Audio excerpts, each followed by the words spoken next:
Respected YouTube viewers, legal knowledge ये अधिवक्ता के लिए, एडवोकेट्स के लिए बहुत ही जरूरी है। बिना विस्तृत नॉलेज के एक अधिवक्ता कोर्ट में अपने क्लाइंट के केस को पुट नहीं कर सकता, चाहे वो प्रोसिक्यूशन की तरफ से हो या डिफेंस की तरफ से। इसलिए legal knowledge is the real power of an advocate. Real knowledge about the legal Maxim's, legal latest judgments pronounced by the various courts, इसकी नॉलेज होना बहुत जरूरी है। तभी एक एडवोकेट कोर्ट में अपने क्लाइंट का अच्छी तरीके से हित साध सकता है और उसे डिफेंस कर सकता है, उसे न्याय दिला सकता है।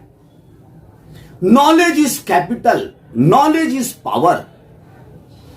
In criminal trial, suggestion is very important thing. Criminal case में मुलजिम के तरफ से जो डिफेंस लॉयर है, जो अपने क्लाइंट को प्रोटेक्ट करता है, उसको सजेशन बहुत ही स्ट्रैटेजिकली पुट करना चाहिए गवाह से। क्यों कि ये जो सजेशंस पुट किए जाते हैं, ये एक तरह से विटनेस की क्रेडिबिलिटी को, प्लेस ऑफ अकरेंस पर उसके प्रेजेंस को और मैनर ऑफ अकरेंस को चैलेंज करने के लिए और अपने केस को पुट करने के लिए सजेशंस दिए जाते हैं। आमतौर पर जनरली यह समझा जाता है कि जो सजेशंस हैं, आमतौर पर जनरली ये परसेप्शन है कि सजेशंस जो दिए जाते हैं इन अ क्रिमिनल ट्रायल, उसकी कोई एविडेंशियरी वैल्यू नहीं है। उस सजेशन के आधार पर एक्यूज को गिल्टी होल्ड नहीं किया जा सकता। यह एक जनरल परसेप्शन है और ऑनरेबल सुप्रीम कोर्ट ने भी यह कहा है कि in a criminal trial suggestions made during cross examination by the defense counsel to a witness generally have a limited evidentiary value। तो लिमिटेड एविडेंशियरी वैल्यू, तो अगर लिमिटेड एविडेंशियरी वैल्यू उसकी है तो टू द सम एक्सटेंट है। अगर limited है तो टू द सम एक्सटेंट थोड़ी बहुत तो है। तो इसलिए सजेशंस बहुत ही इंपॉर्टेंट है। The supreme court has reiterated that suggestions made during cross examination do not serve as evidence against the accused and no inference can be drawn from them regarding the admission of facts।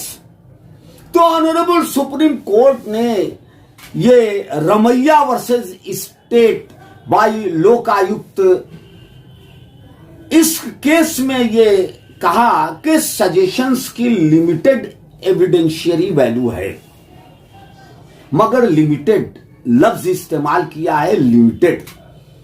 दूसरी बात कहा कि cross examination में suggestion से कोई inference मुलजिम के खिलाफ सीधे नहीं निकाला जा सकता और सजेशंस के आधार पर सिर्फ उसकी सजा नहीं की जा सकती।